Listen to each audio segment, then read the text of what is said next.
I'm a big believer in surrounding yourself with things that are tailored to you and your personality, and one way to go about that is through unique pieces of furniture that you create yourself. And just about any piece of furniture, anything from desks and dressers to tool benches and tables, can easily be turned into a bathroom vanity with the simple addition of a vessel sink and a faucet. It's really just about as easy as drilling a couple of holes and attaching it to the plumbing.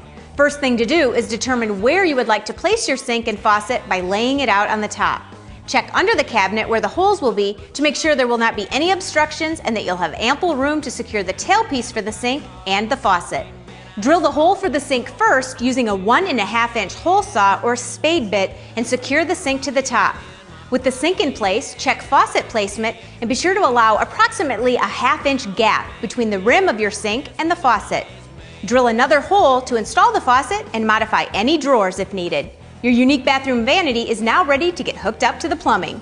Easy, easy, easy. And I'm a fan of all things how-to and do-it-yourself, so a bathroom vanity made out of a tool bench was the perfect addition to my home. It's an excellent way to express your creative side and be resourceful all at the same time.